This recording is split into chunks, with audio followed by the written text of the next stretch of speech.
देखिए दोस्तों, बुद्धनपुर की जैसी कवरेज चल रही है, बुद्धनपुर माजरा, बहुत से समाज सेवी हैं जो अलग अलग ग्रुपों से जुड़े हैं, अलग अलग संस्थाओं से जुड़े हैं। जहाँ पे भाषणबाजी की बात आती है वो तुरंत माइक पकड़ लेते हैं, चाहे स्टेज कोई भी हो। इस गांव के भी हैं कुछ समाज सेवी और आसपास के गांव के भी हैं, लेकिन इस गांव के 100 किले और 25 करोड़ रुपया है, लेकिन फिर भी इस गांव में तरक्की नहीं हो रही। ज़मीन तो लूटी जा रही है। अब ये देखिए, इस गांव की पंचायत घर है ये चपाड़, इसकी हालत देख लो आप। एक दिन में यहाँ के आदमी 20 बार फ़ोन करते हैं एमएलए साहब को, लेकिन कोई सुनवाई नहीं है और ना मेरे ख्याल से होगी। अंदर आओ आप।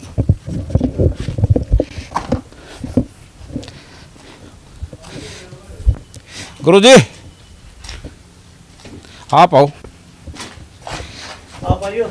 आप पे राम राम जी। राम राम जी। आड़े रो ठीक है। हालत है घने बढ़िया को नहीं इसके ना, ठीक है। आपके काम का देखो 25 करोड़ रुपया रहा है आपके काम का, कि तो एमएलए ने पैसे भी नहीं देने। वो इस फंड से भी करवा सका है, एमएलए फंड से भी करवा सका है, ठीक है। आप दिन में 20 बार फोन करो एमएलए साहब ने, आपका फोन भी नहीं उठा रहे। जय पहले जय को बहुत फ़ोन करे, प्रदीप जय था, अब जो है ना वहाँ मुकेश जय आ गया।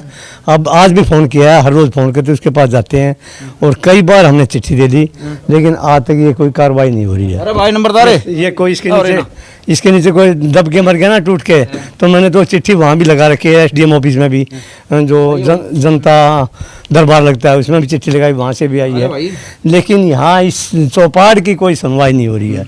बड़ी कोशिश कर ली हमने, बहुत ज़्यादा घूम फिर लिए, लेकिन इसका हालात देखो। देखिए मैं तो कोई मर गया तो जो है ना ये गवर्नमेंट फिर इसका बुरा हाल हो जाएगा। चलो साहब भाई एक बार है ना, तू एक बार हालात दिखा दे। ये हालात बता मैं किसको दिखाना चाहता हूँ, क्योंकि मतलब माजरे में कई आदमी से मिल रहे, बोले भाई गांव की बहुत ज़्यादा तरक्की हो रही है। पहले तो तरक्की देख लो भाई, थारे गांव की तरक्की हमने दिखानी पड़ रही है सर तो। दूसरा भाई नंबरदार जी अंदर भी देखियो। कोई नहीं साहब, कोई नहीं आप चढ़ जाओ तख्ते पर आप, ठीक है। अच्छा ये बताओ, ये गांव के आदमी हैं, 25 करोड़ रुपया है इनके गांव का है, एमएलए फंड में रुपया होगा, और फिर भी इनका यो भी कम नहीं हो रहा छोटा सा। हाँ तो बुरा हाल है, तो काफी जर्जर अवस्था में है। नहीं ये बताओ, पहले भी आए थे हम। इस काम की हालत आपके हिसाब से बढ़िया है खराब है? देखो सारे काम हो गया। एक बड़ो मन जवाब दो। दूसरी बात ये इस गांव की भी खराब है अवस्था। अच्छा कुछ हमने पिछले चौक पे मिल रहे थे, उनमें एक महाराज जी कह रहे थे, बोला भाई गाँव की हालत बड़ी बढ़िया है भाई, बड़ा अमीर गांव है, बड़ा साफ सुथरा गांव है। तो उस तब सहमत हो कि नहीं? देखिए वो तो एक अज्ञानता का या फिर नॉलेज का अभाव है, वो फिर यंग जनरेशन है, वो अपनी तरीके से। तो ये जबरदस्ती पे गामन है, ठीक है। ये शहरीकृत क्या बनाने लग रहे हैं, बोली होता ही हो हिसाब किताब रहा है, वे को हमारे गाँव में कोई कमी नहीं है। 25 करोड़ इनके गाँव का पड़ा है, फिर भी इनकी सुनाई। समाज गाँव चाहिए मेरी सुख सुविधा, शहरीकरण की जो प्रक्रिया है शहरी के बिल्कुल दो हमने। आप साहब कई ग्रुप जुड़ रहे हो, कई पंचायत जुड़ रहे हो, उनमें कई इस गांव के भी हैं समाज से भी, दूसरे माजरे के भी हैं, और भी आसपास के भी हैं, बवाने के भी, ठीक है। ये जब सारे इतने समाज सेवी हैं, ये रुक के मारे जहाँ हम इतना काम करा दे हैं, इन गाँव का काम क्यों पर है? देखिए हर गांव जागरूक होगा, हर गांव से आवाज़ आएगी, हर गांव से जो लोग जागरूक होंगे, कुछ ऐसी समितियाँ गाँव की बनेंगी। वरना आप तो ये पूछी है उन समाज सेवी, आप बताओ मरता है वे काम करवा रहे नहीं, काम नहीं होने पा रहे, वे फिर रुके किस चीज़ की? देखिए गांव में हर तरह की बात हो, समाज सेवी भी हैं, कुछ पार्टी लाइन के भी हैं, प्रमुख अलग अलग धड़ों में बटे हुए हैं, लोग अलग अलग गुटों में बटे हुए हैं, तो अलग अलग धड़े, अलग अलग गुट अपना अपना राग अलाप रहे हैं। एकता का भाव हमेशा गाँव में रहता ही है। तो बहुत सी गाँव में समस्याएं ऐसी हैं जिसमें कि राम राम गाँव वालों राम राम भाई राम नंबरदार जी जरूरी है। नाम क्या साहब आपका? सतवीर है जी। सतवीर जी से काम के?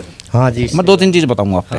हमने पिछले चौक पर कई आदमी मिले, ठीक है, हम नाम लेना ही नहीं चाहते, लेकिन वे बोले जिद बहस में 1 घंटा जिद बहस में बोले भाई हमारे गांव में कोई सुख सुविधा की कमी नहीं, पूरा गांव बहुत संपन्न है, बढ़िया तरक्की कर रहा है गांव, ठीक है। लेकिन आपकी जो तरक्की दिखने लग रही है, ठीक है, या उन दिखती को ना देखना नहीं चाहते। वो तो जी हमारे गांव की चपाड़ देख लो, रोड देख लो, बहुत बुंदा हाल है रोड़ा का भी और इनका भी। वे क्या कहूँगा, गांव तो बहुत बढ़िया सर। वे अज्ञानता के कारण कह रहे हैं। अच्छा दूसरा, आपके गांव का 25 करोड़ रुपया पड़ा है बीडीओ के पास, एमएलए के पास अलग फंड होगा, फिर भी आपके गांव के काम नहीं होने लगे। बस ये एमएलए गांव में आते नहीं, वे मतलब गांव की तरफ से बिल्कुल भी ध्यान नहीं देते। 20 फोन करे हैं आपकी टीम? हाँ जी। और भी करे हैं, एमएलए साहब फोन भी नहीं उठाते, कराते, काम भी नहीं कराते, कदे आप घेर ले होते हो ना, कदे भी करा देंगे, लेकिन फिर भी नहीं करा रहे। क्या समझ रहे हो, कुछ चालबाजी समझ आओ। बिल्कुल चालबाजी है जी, मतलब हमने जो गांव वाले ने मूर्ख बना रहे हैं भी बिल्कुल। अच्छा ठीक है। अच्छा बड़े बड़ा काम हमने करना पड़ेगा अब की बार। करना पड़ेगा। हाँ, बहिष्कार करना पड़ेगा, तभी हमारे काम होंगे। अच्छा इन्हें बताओ, ये जो एमएलए यहाँ घुस गए ना अब की बार है, तो इनको भगाएंगे यहाँ से। अच्छा ये बताओ, कई समाज सेवी कई ग्रुपों में हैं, उन ग्रुपों में वो भाई साहब भी शामिल हैं, हम भी हैं, और भी कई पाओगे, आपके गांव के भी हैं, दूसरे माजरे के भी हैं, भवाने के भी हैं, कई डाल के हैं, ठीक है। वे उड़द रुक के मारे जहाँ हम अपने गांव तैयो करा दे हैं, वो करा दे हैं, गांव क्या था कुछ भी नहीं हो रहा। बिल्कुल जी, आप यो तो वो कह रहे हैं कि जी आपके आगे जो जो यो तो मतलब चौड़ा पड़ा दिखा, कुछ भी काम नहीं हो रहा। चाहे वे ग्राम सेवक तक जुड़ रहे हो, चाहे क्या है तो, चाहे क्या है तो, हाँ हमारी चाइनी जाकर देख लो, रास्ता अगर बाई चांस मतलब बूंदाबांदी होने लग जाए, हाल बुरा है, बुरा हाल है जी। भाई हिसाब किताब यो है, आपकी समझ में आ गया होगा। गांव धीरे धीरे जागरूक हुआ है, अब और हो जाएगा वो अलग चीज़ है। आगे जो सर्वे होगा वो भी बताएंगे आपको। नमस्कार दोस्तों।